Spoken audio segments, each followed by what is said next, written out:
Support for this program is brought to you by listeners like you. Thank you. The Local Thread.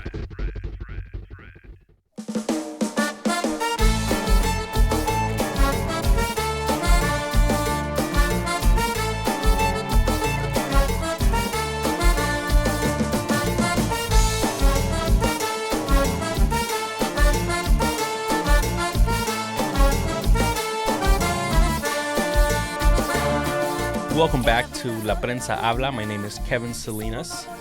And I am Dr. Linda Alvarado Adce, here with some wonderful guests today. Very excited to get into this. Today we are talking about welcoming initiatives. And we have two great guests, and I'll let them introduce themselves. I am Lucia Myers, and I'm from La Conexión. I'm Executive Director. And I am Michelle Zaru. I am with Welcome Toledo Lucas County. I'm chair of the advisory committee. Lucia, can you tell us a little bit about you? So I grew up in an area in Southern California called Barrio Logan, which is, at the time, it was considered a working class neighborhood. There was a lot of gang activity. There were some racial tensions, but I felt safe because I was raised with my community, like Latinos, African Americans, some Asian American families, but it was mainly predominantly African American and Latinos in the neighborhood. So, and you're in Southern California? Yes, San Diego, actually. In San Diego? San Diego. Okay. I was just recently in California for a Latino conference, and their Latino culture in California is very different than our Latino culture here in Northwest Ohio. Yes, actually, when I moved here, it was like, when you move to another or foreign country, or you go visit, you have culture shock. I had culture shock moving from California to Ohio. And that was just, I was just literally like, ¿Dónde está mi gente? Like, where are my people? Like, and there's small pockets of us everywhere. It's just, it's so rural where I live that it's just hard to find community. What year did you move to Ohio? I moved to Ohio December 7th, 2014, actually. I came with no illusions. Oh, not too long ago. No, about 11 years ago. And I had visited before because of my partner's from a small village in Ohio. And I had no illusions coming. I wanted to come in December because of the fact that I didn't want to come in the summer when it was nice and sunny and warm. We came in the middle of, or what you'd consider the beginning of winter. So what do you consider yourself? So I go to California, and everybody over there that looks like me considers themselves Chicanos or Chicana. This is big. And then their big thing is to ask me what generation I am. We never ask those questions here in Northwest Ohio. We don't say, what generation are you? So, yes, that's weird. That is a good thing, because where I grew up, there is a park called Chicano Park, and there's a long history. There's a lot of culture in the barrio. And so, it was more like, the question never was, where are you from? And then you say, oh, I'm from San Diego. Right. The question never came, where are you really from? It was, where you would say, okay, well, my parents are from Mexico. The question was, like you said, like, ¿eres Chicana or Latina, Mexicana? So how do you define yourself without having to label yourself? So for me, for a long time, I had a identity crisis where I would say I was Chicana, Latina. And then I would just try to say, I would play up my Filipino side more. I'm Asian. Because of the fact that I was brought up in a mixed cultural family, I couldn't define myself. But as I grew older, I had come to embrace myself. I do consider myself a Chicana, but also a Latina. Yeah. On the broader spectrum of being a Latina. Yeah, I'm that same way. But there are some people that believe you can't be like I like to do Latinx and Chicana. You can't be Latinx and Chicana, know. But to me, I feel like being Chicana is actually a generational piece. I think so, yes. Yeah, that not too many people would use it. Like, I don't know if Kevin would call himself a Chicano at all. No. No, not at all. So I would agree with you that, like, if I would probably think that that first migrant the first generation of children born here might consider themselves Latinxs or Latinos. And then the next generation would probably be like, especially from the Southern California, would be Chicano, because there's a deep culture. Yes. And especially during the 80s and 90s, 70s. I have to go back, like even when it was that time when the Chicano movement, like with the education and during the walking, 60s. walking out, that was where I would consider that generation starting to embrace that and take, because at one point I might think that it was almost like a racial slur, or maybe might have been synonymous with lower class people. Right. And a lot of times people want to relate like the zoot suits during that time as something racial as well. Yeah, we have a huge, rich history in our Chicano culture. Huge. It goes way back. Civil rights, working hand in hand with, the Brown Berets, working hand in hand with the Black Panthers. I mean, we have a huge history, and we really more know about it along the West Coast. Even some of the music, reggaeton, a lot of that stuff, all that blending of music, of rap and all that stuff, that all comes from, in the inner city, in the housing projects and stuff, where Latinos would be with African Americans, and it would blend together, and we would come out with our own rich, beautiful culture and music and art and colors. And so, yeah, I love to see the differences, even though we don't have so much of that here in Northwest Ohio. We're a little bit different in that area. I've always wondered why, like, it looks like like you said, the West Coast always has the Chicano movement. Any type of Latino, Hispanic movement usually comes from California or the West Coast. I've always wondered why, and I'm sure it has to do with the amount of Latinos in California, right? Well, it has to do with that, but it also has to do with the fact that, most of California was actually Mexico. So you're looking at California, Arizona, Colorado, all of those states that it took the Guadalupe Treaty. But it was actually that purchase after the Guadalupe, because the Guadalupe Treaty was just the end of the war. But it took the purchase then to happen because Mexico was so in debt to the U.S. that they ended up selling all of those pieces. And so those are all actually, when we say, like in my family, we're from Texas, the southern border, Laredo, we say the border crossed us, we didn't cross the border, because that is what happened during that purchase and during that time. And before we get to talking about our second guest, Michelle, I have one last question for you, Lucy. How welcoming were the Hispanics in Toledo when you moved to Toledo? Ooh. That's a good question. Don't name names. Spill the dirt, though. Well, so where I live, and I still live there to this, from when I moved here, I live in the same house, the same neighborhood, the same community. So I am Catholic. I have the Catholic. Grew up in the Catholic faith, and so our church has a service every Sunday at 1 p.m. So I didn't really get into the Latino community until I started, finding them. It took a while, but they were very welcoming. Even though I was an outsider because I was from a different part of the country, I was also an outsider because I have a really thick accent when I speak Spanish. So I got really excited when I was at Walmart or a store. I would hear people speaking Spanish. My cart would follow. And so I had to kind of like establish those relationships, that trust, because of the fact that I didn't speak Spanish without an accent. So a lot of the communities are so close-knit. And you would think that they don't know each other, but if you have people, where I am at, it's Fulton County, there are communities spread out the whole county, but they all know each other. Everybody knows everybody, or at least they know who's who and who came from where. Right. And, it's nice to see that. And then you see your established families who have been here for a couple of generations. And what generation are you? Right. So with them, it was easy to interact with them more, but I also got a little bit disheartened because you see as the generations go on, they lose that capability to speak their parents' native tongue or their grandparents' native languages. So it was very welcoming. It did take a little bit of time to gain that trust and to kind of like have that door open because of, there was two different, like same community, but kind of like different cultural insight. Those who were here for many generations are more integrated.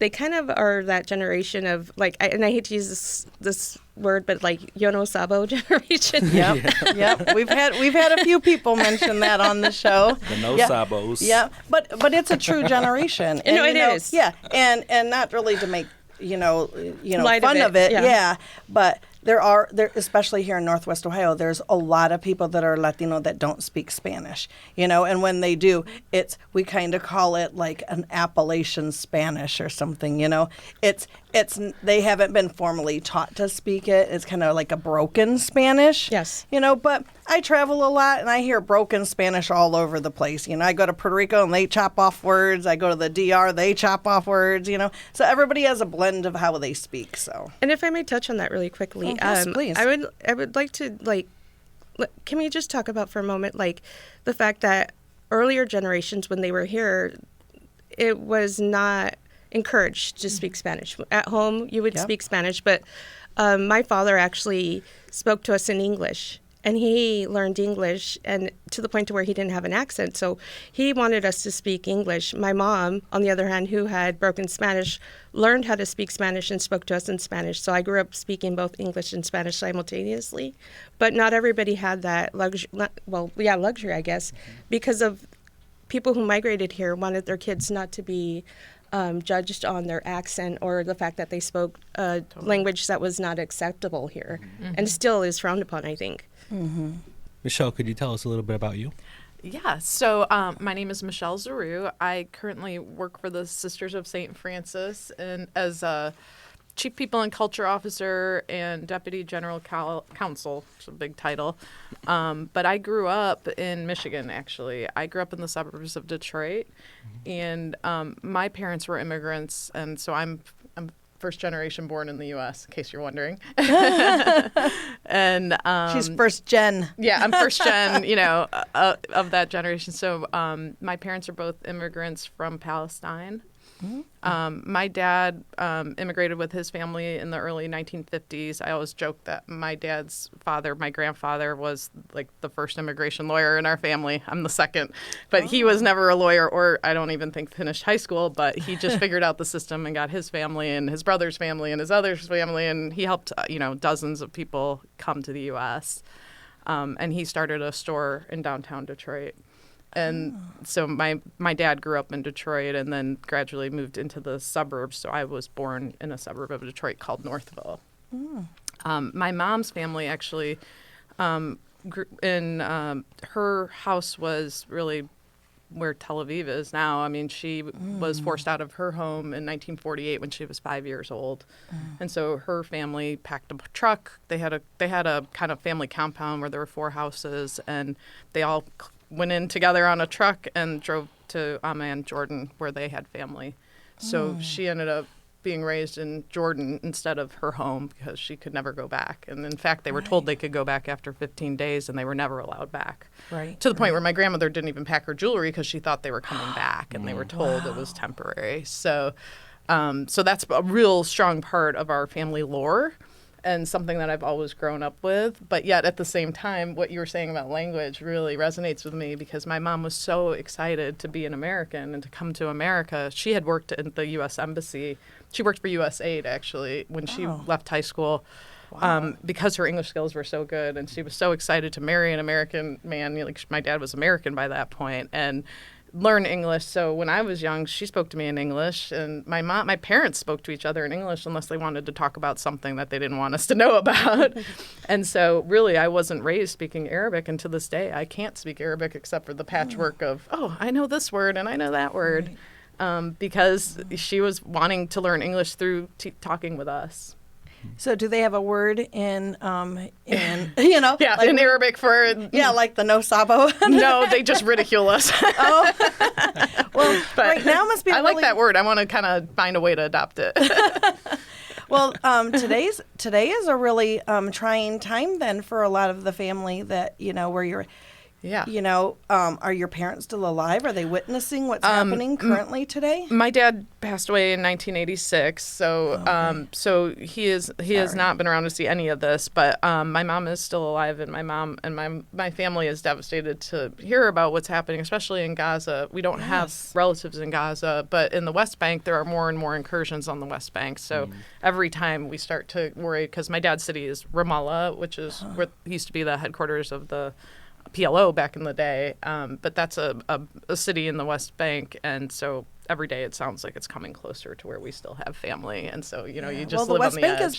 has been hit for a long time. Yes. Yeah, and I think that there hasn't been enough education and news coverage to Correct. allow people to know that. Yeah. We have Gaza that all of a sudden took off, but it kind of ignored a lot of the other things that were happening around there for a very long time. The Lebanese over there, it's been a rough road. It's been rough, and the people in Ramallah, have been a little bit insulated from it, but they're still experiencing a lot of the effects of what happens in the settler areas around in the West Bank. So, right. I think that they fight every day. Yeah, that's they so really sad. do. And so when I went to college and ended up in law school, I really didn't go with the intent to become an immigration lawyer. It kind of happened by accident because I moved to Toledo for my job to work with Shoemaker, Lupin, Kendrick, the law firm downtown.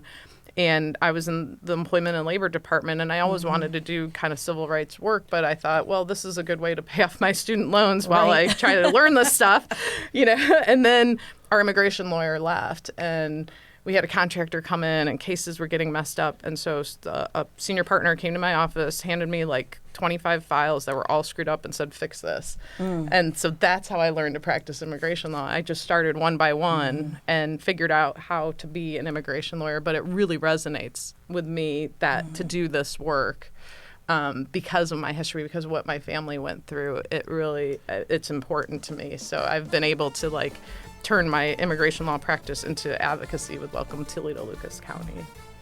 Nice. Well, I'm going to look forward to talking a little bit more. I have some other questions in my head that I'd like to dive deeper into for both of you. So, Yep. So we'll be back after this short break.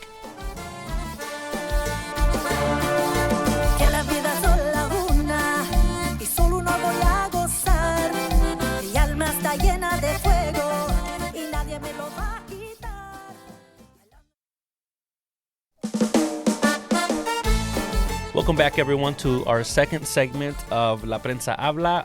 This is Kevin Salinas. and I am Dr. Linda Alvarado Arce. So I wanted to go back into the conversation and the welcoming initiatives that we were just getting ready to go into. You know, you were telling us a little bit about your life and then why you were getting into the welcoming initiatives. So if you can you tell us a little bit about what the welcoming Welcome Toledo Lucas County initiative is here? Yes, I would love to. Welcome TLC, as we like to call it, is a welcoming initiative that is certified welcoming by an umbrella organization called Welcoming America.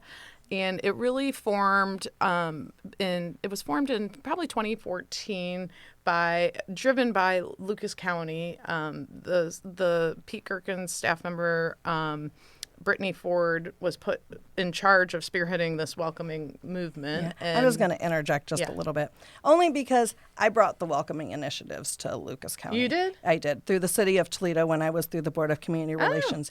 And we were bringing it how because did that happen? Yeah, tell me because about that. at the time, welcoming initiatives were only with the cities. Yeah. And when I was working for the mayor, it was brought What year was that? It was under Mayor Bell. So around the same time that you're Okay. talking about. Yep. And so when we bring it, it's brought to us because the nation's doing this whole welcoming initiatives thing.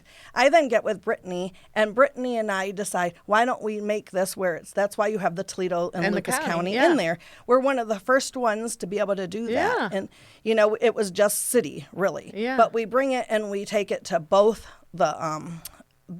Lucas County and the city.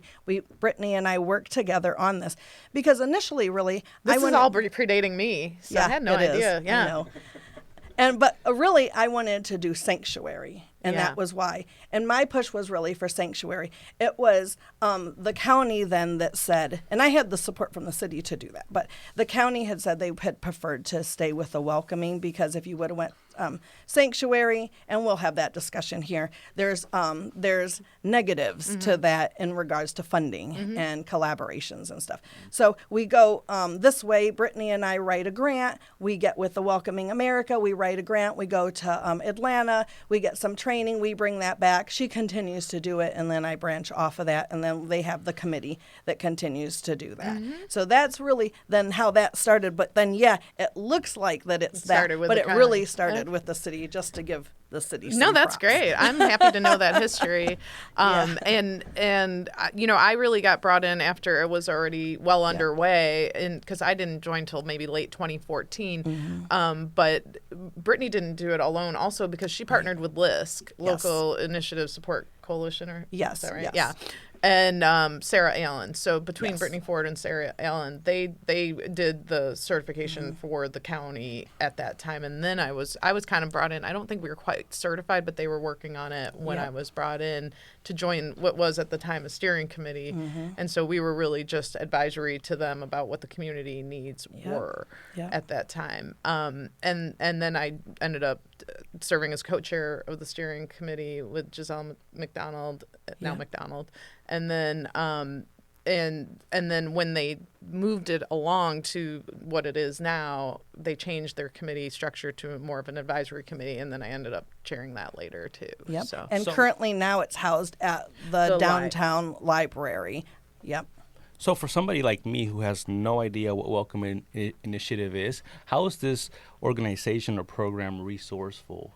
So what welcoming really is about really recognizing the value of immigrants to our communities, integrating them more fully into the fabric of our community, and really recognizing the economic opportunities that they bring, and how much value they do help, and how they offset population loss that we see in our cities to a great extent. And now even in our rural areas, a lot of immigrants were offsetting the population loss there. So recognizing all those things, the goal is to ensure that immigrant communities are welcomed into our government structures, and that they are a part of the fabric of it at a deeper level than just saying we welcome immigrants, but to make sure that they have access through language access, they have representation on important committees, that they are really truly a part of, equitably a part of whatever the government does. So to me, it's part advocacy, because we do tell immigrant stories and we do use our platform to, promote immigrants, but it's also about ingraining these structures into the fabric of how our government works. I like how you, how you mentioned that, because when you think about anybody, right, when anybody thinks about welcoming, if you put in a sentence welcoming and immigrants, people automatically go to open borders. Yes. Right. So really diving in and explaining what these organizations are will just help the audience understand what they bring to the table. Right. And all immigrants bring that to the table, regardless of their status, whether it's lawful status or not lawful status. They are here. They are spending money. They are contributing to our economy. They are part of our tax base. They are billions of dollars into our tax base. And it is to our own peril as a community if we do not recognize that and support that. They are propping up our own government because of the amount of money they inject into the community and into our tax base. Yeah, it's really a philosophical view. So Cosmopolitan looks at more the open borders. Those are the people that have that philosophical thing that we are all connected. There shouldn't be really any borders. We have the autonomy. We have the independence. We have the freedom. I mean, that's what we fought for, to be able to move about and to go past borders, and especially if we're being harmed, because then you have the ability to plead for asylum, which is also something that we've worked hard to protect, that if you're at war, if you're you have famine, if, you know, you have some natural disaster that occurs, that you would be able to then go into to someplace else and plead, you know, your case to be able to come in. So a lot of people like to look at that like it's a bad word, it's a negative word, but it's really another frame of thinking about things, just like welcoming is, and just like I was asking about the sanctuary, because then sanctuary has also become another word that I feel that has been very almost misused. It's been maligned. Yeah, because sanctuary, even if you were to look at the Bible, the churches are to be sanctuaries. And so if you look at a lot of the immigrant right groups, most of them come from churches. Most of them have church faith-based people. We believe in, you know, if you're thirsty, we give you water. If you're hungry, we give you food. If you need a place to rest, we give you that rest, that sanctuary. This is all biblical. So this all predates all of us. If you think migration and immigration, that's in the Bible. That comes way back. This isn't a new thing. You know, so this is all these are all the nuances that I think we fight, the barriers that we fight. So do you see this over at La Conexión in Bowling Green? Do you see a lot of people, you know, going back and forth on the whole sanctuary and welcoming and what are you doing and what are you not doing? Yes. So for us right now at La Conexión, what we say is that La Conexión is just kind of like that first connection that people make when they first come to our county or our Northwest Ohio. We are like that resource hub. You know, people come to us when they think that they need, so if they need access to healthcare, they need help navigating the education system, they need help how they would apply or look for work. So what we do is that we might not have welcoming in our mission or in our title, but we are a welcoming organization in the fact that we service people and guide them or navigate them through the systems and connect them to the services that they need. And you're holistic in that you do the whole family, because I know that you have English classes there. Yes, we and do. I've been in there where I see small children in there as well. So you can share some of we it. do have a program, ESL program, but we also in tandem have our tutoring program, which is Los Niños Nuestro Futuro, which is the children our future.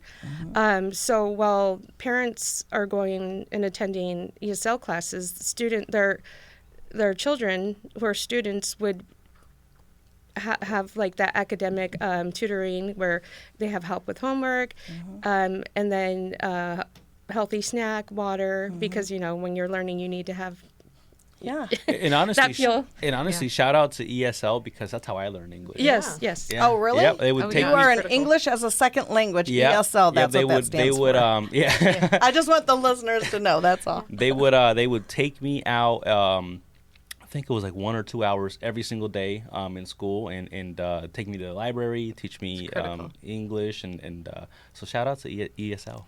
Really? See, I was a pull-out kid too, but I'm not about doing pull-out. I would like to see all of the schools be like Escuela Smart here in Toledo, where we incorporate 2 languages. Almost every other country in the world, you know, multiple languages, except for here. I think that it would be nice to be able to incorporate, because I feel like when you pull a kid out, then they kind of feel like, you know, well, what are the rest of the kids doing? You know, why do I have to get pulled out? It is, and it puts a stigma with them.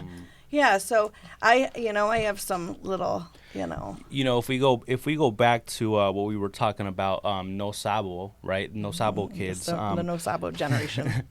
I love that. You know, Lucy, you said, you know, something along the lines of like, you know, lots of parents, and it seems like lots of parents back in the day, they would migrate and they wouldn't teach their kids Spanish or their native language, and everybody had their own reasons. I think one of the main reasons or the main driving forces was fear, right? But I don't think they thought about like how incorporated the Latinos and the Hispanics would be in United States as we are now. Does that make sense? Yes, it does. You know, so how does Welcome TLC or La Conexión outshine, like, or reach out to those people that are looking for those welcome initiatives, especially when we always talk about history repeats itself. Seems like today in day and age, there's people living in fear again about, being out in the streets because if you're Latino, you're automatically profiled. Racially profiled, yes. Yeah. Although it's really ethnically profiled because Latinos are not a race. We're actually an ethnicity. If I may, at La Conexión, we have seen in the last year and a half drop in our attendance in our tutoring program, our ESL program. We still get phone calls, but now people are more like, it's heavier on the immigration help, or, I don't want to, I'm afraid I need to figure out like what can I do. But these are people who have families that we service are mixed statuses. So Right.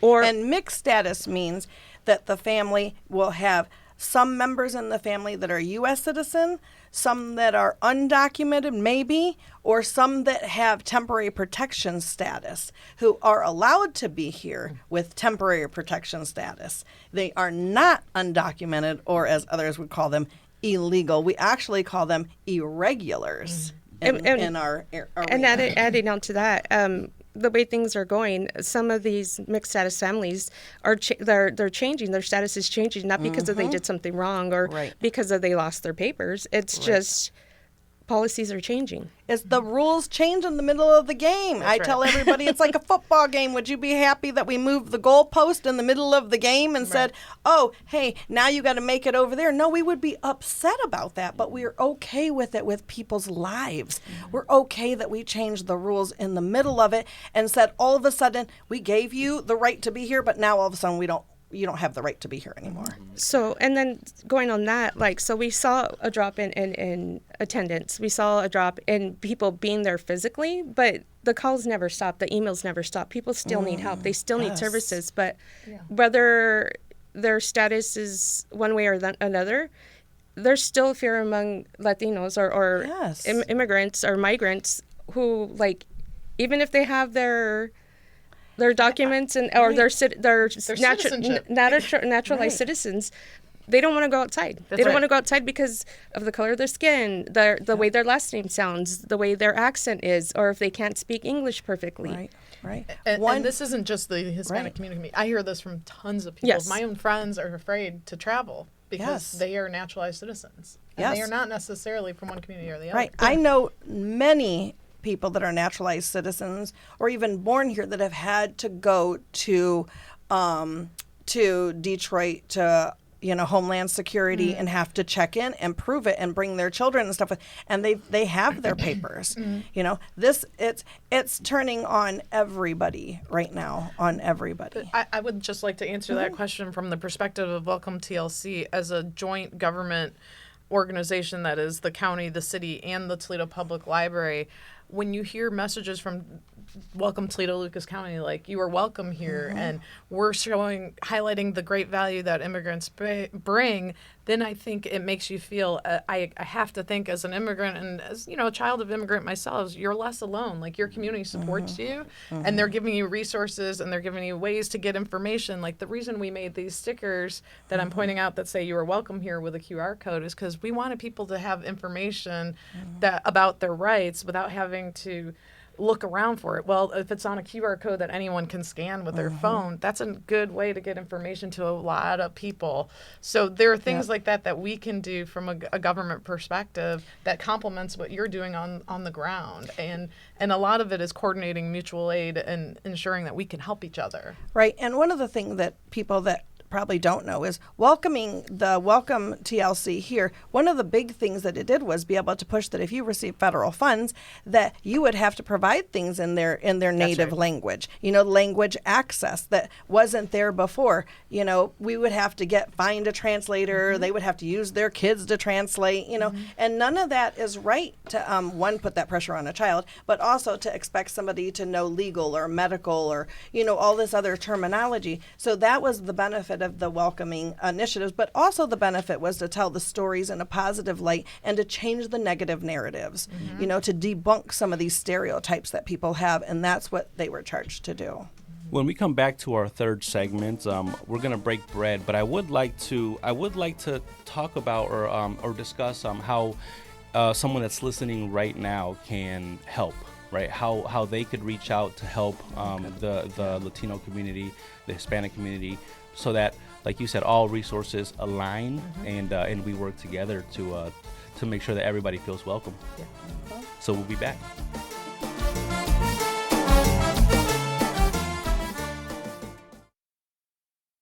Welcome back, everyone. Now to my favorite part of the show, which is breaking bread, being able to eat together. I think that's the most important part for our Latino culture and for us because we like to eat. That's our socialization time. That's what we do. And today's word is miedo. It's to have fear. And the reason that's the word of the day for us to learn miedo today, as we always are trying to teach everyone a Spanish word, is because a lot of the families are living in fear currently. And we want to give, put that out there and let people know that the miedo, the fear, it's real. And we want everyone to know that. And now I will pass it over to co-host Kevin. So this is Kevin Salinas. We've got some empanadas in front of us. But speaking of miedo, I did want to ask, right before we ended our second segment, I asked, how can someone listening today help through your organization, or how can they be resourceful if someone wants to reach out and help? Mm-hmm.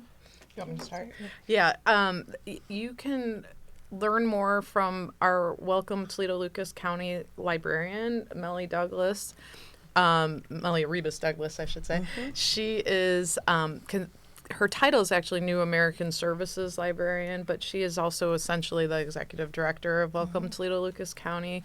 She's housed at the Toledo Main Library in Toledo, downtown on Madison, and she's an amazing wealth of information and is able to connect you with any real resource if you want to help volunteer. She's got a list. We've got a directory of agencies that work in the immigrant space. And another good resource, actually, I wanted to mention, because you mentioned language access, is United Way has the 211 line, and I think it's very little known that they offer live translation services through 211 for any purpose. It doesn't have to be for a government purpose. You can call 211 and say, I need a translator in just about any language. They certainly have the main languages that we have in our area covered. And they will connect you with an actual live interpreter who can help make your conversation happen. And it's free. And the only downside of that is you may have to wait to get through to a 211 operator. But I think that's a huge benefit to our community that needs to be talked about more. But 211 can also connect you with resources and organizations looking for volunteers. And as well as Melly at the library and certainly myself or through our social medias. Lucy, do you know Melly? Yes, actually, I do. I was because she's Filipino. Yes, she's Filipino. Yeah. Yes, I was. Working in nonprofit. Even though it's Wood County, Lucas, all our counties, we're all interconnected. Really, we all, even though it's competitive when it comes to getting resources and funding. In the end, collectively, we all service people, and so that being said, how can you help if you're just someone who's just passionate about what can I do and you feel overwhelmed? I think volunteering is one of the most precious things you can give is your time.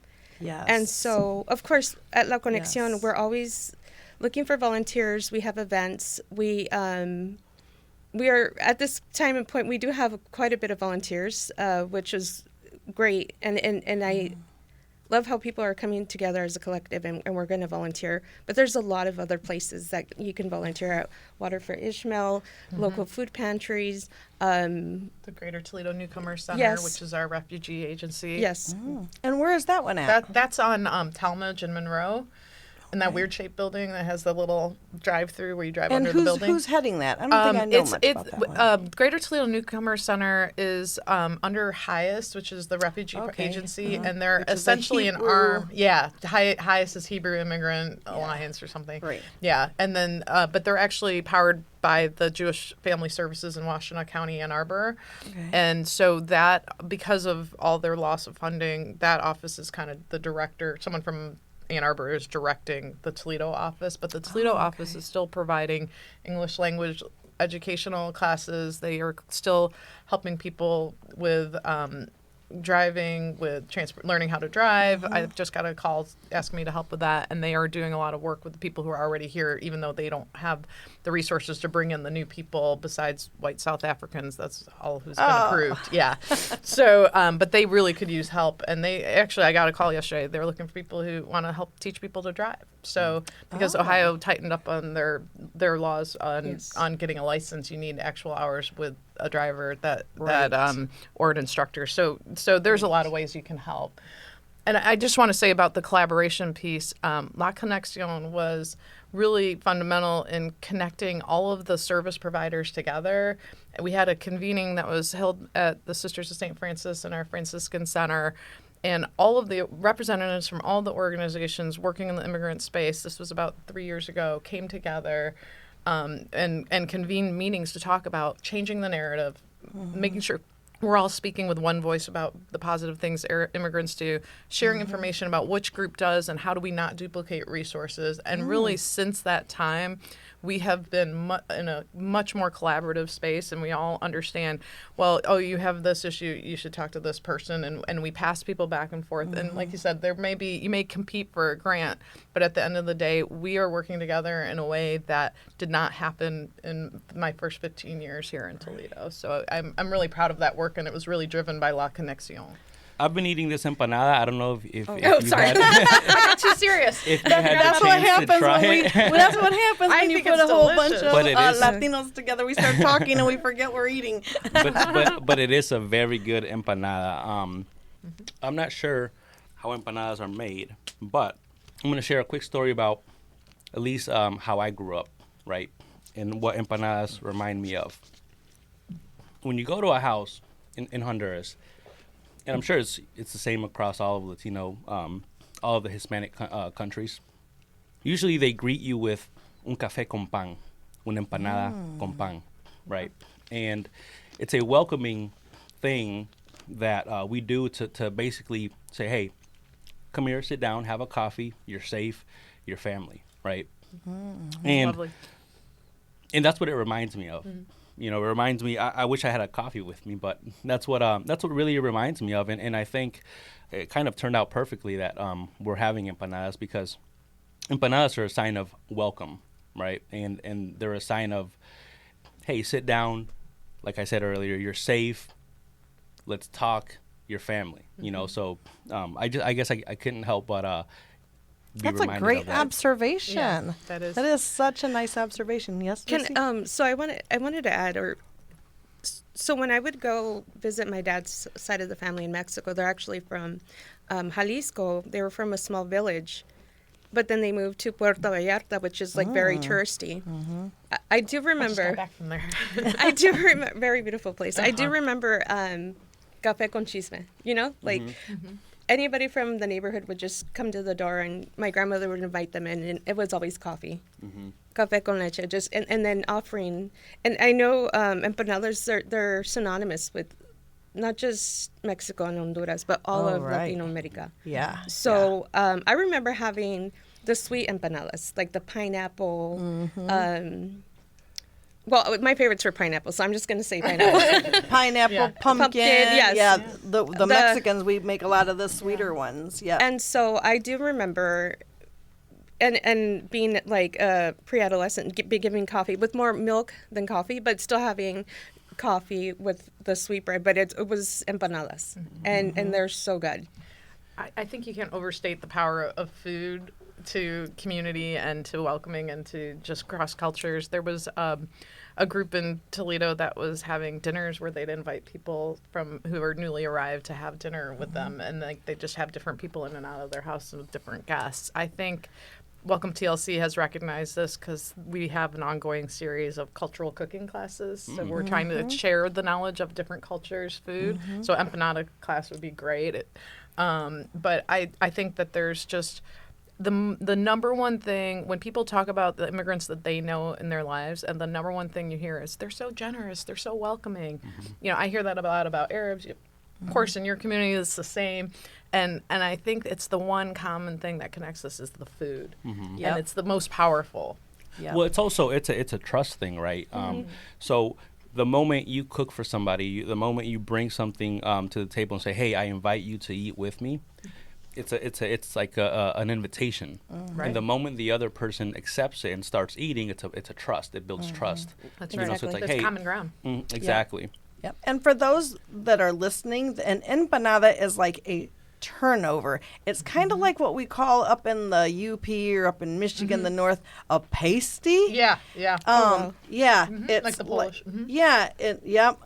Even very similar. So the Polish have this because the Turkish and the Chinese were over in Poland. I've been in Poland, that's why. And I've gone to all their like museums, historical things.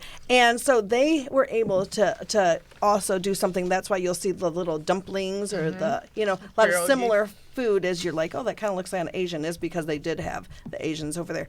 But yep, it's a turnover and it's stuffed. So it's like a dough on the outside, like almost like a half a circle, and it's pinched all along the edges and it's stuffed with something. Mexicans will like to stuff it and make it sweet. Other countries that I've gone to, they'll put meat in it, like a ground beef, like the Cubans. Picadillo. Like a picadillo they'll put inside there. How do they do them over there in Honduras? Don't you have something similar? I don't know. No? Yeah. Oh, the I'll Arabs be have there in a couple fataya. weeks. I'll tell you. Arabs have fataya, which is the spinach pies, the meat pies that could be stuffed with spinach, with cheese, with meat. But they're kind of in a pie form. These are sweeter. Those are more savory. Yep. But there is a dessert that's more of a pocket, if you will. That's similar to an empanada in the Arab culture as well. Yeah. I have a question for both of you. Looking ahead, right? What gives you hope? You want to May go I? first? Yeah. So for me, since we're talking about welcoming initiatives, for me is my hope is what gives me hope is that at La Conexión we know that our programs are welcoming, but welcoming doesn't just mean programs. It means the people, the neighborhood, the community. Because without, as Michelle had said earlier, without immigrants, we wouldn't be, especially in Ohio, because the population is shrinking. We wouldn't have that sense of community. We wouldn't have these different ideals and coming together and helping each other. So it's ever changing, right? Welcoming doesn't mean just here you go, here's a packet, here's a little bit of information, go along your way. It's services, community. The churches, libraries, and schools are becoming those safe havens for the newcomers. And so just being able to see how it's going to change, how we can come together as a community and be part of that change. For me, it's the children. I have great hope for our future because of who our kids are and how thoughtful they are about these things that we assume they know nothing about. I had the opportunity a few months ago to give a presentation to a group of school kids who did a church retreat at the Sisters of St. Francis, and they have decided to do this every year because they just enjoy being around the sisters and the work that we do. And they always ask me to do a presentation on immigration, and I started off thinking, okay, there were anywhere from 12 to 20. So I thought, well, I got to, make it more simple, simplify this. And I wasn't maybe 3 sentences in before they started firing off questions to me that most adults hadn't thought of. Of like, how long, when they take people away, where do they go? And how long do they stay? And what happens to them when they're in there? And what do you think of this? Because I think it's wrong. I mean, it was unbelievable that they were so informed, and they were mad. They were mad that our government was doing this to people, and they understood way more than I would have given them credit for. So the kids give me hope, and maybe not all of them are getting that kind of education, but a lot of them are. And then just seeing Minnesota right now and how the community has come together has just, every day it gives me hope. that That- the community matters if they speak as one voice. That's what I was. I would like for us to answer that too, and that's one of the things I was going to say. What gives me hope is I see all the people stepping up, all the organizations and communities stepping up, all of the leaders. Because sometimes like us as Latinos, when we're attacked, for lack of a better term, we shut down and we just let it happen. But seeing all the leaders step up really gives you hope that hey, there's people out there that want to protect us. I get hope when I go to events as I did a couple days ago in Springfield, Ohio. I wish I went. Yep. Enter into that church. There's 1,000+ people inside there of all colors, religions, socioeconomic status. I mean, huge blend. The fire marshal had to come in and we had to shave off. We had to send home 300 people because we were way over capacity. That gives me hope. That gives me hope to be able to see white people at the front line taking it up for us, because for so long we hadn't had that for us to come together. I get that hope when I see almost the civil rights rising back up again. And when I was over in New York and I was watching the new mayor being inaugurated, and I'm watching hundreds of people just taking over all of Brooklyn Bridge and walking hand by hand, hundreds after hundreds after hundreds, to come and see this new era in New York City. That gives me hope when I begin to go around the nation as I travel and as I attend events, and I'm seeing just waves and waves of people coming in and saying, enough is enough. Yeah, and the federal judges really give me hope because they are applying the rule of law that the government is trying to erase, and they are like the last bastion against the erasure of our rights, and they're really doing a heck of a job. And if you knew how many habeas petitions are pending in federal court, you would understand the job they're doing.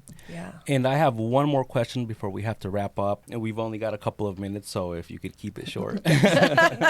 What do everyday I always do this. What do everyday neighbors need to understand about their role when it comes to welcoming? That's good. Let's build the nest, right? Build the nest. Yes. Know your neighbor's rights. Know your role. Know what you can and cannot do when you're witnessing something or you want to document it. Know that you can provide a meal for your neighbor. Provide a ride because if they're afraid to go out. Know that you can volunteer at an organization like La Conexión or Welcome TLC. We speak of Build the Nest because that's the training I do with Brittany Ford, and we've done for La Conexión and a lot of other groups. But essentially, that is for nonprofits and agencies to provide support to people who are at risk, and so that they know their rights as well as the rights of the people who are at risk. So Lucia is totally correct. It's knowing that you can offer mutual aid. That means buying groceries, going out and driving kids to school that need a ride to school. And you can be educated about the law, and you can be educated about what's happening, and you can speak out, and you can also be telling the positive stories of immigrants and be the part of the narrative change by always talking about the good that immigrants bring to your life personally. Yep, and that's exactly what La Prensa tries to do, and what La Prensa Habla is trying to do, is get that Latino voice out there and try to change the narrative and get as much information and education as we can out there. So we're very grateful for WGTE to allow us to have this platform. Definitely, and thank you both for coming on and speaking about what needs to be heard, and thank you, Linda, as well. That wraps up this episode. My name is Kevin Salinas, and we'll catch you on the next one. Thanks for having us. Thank you.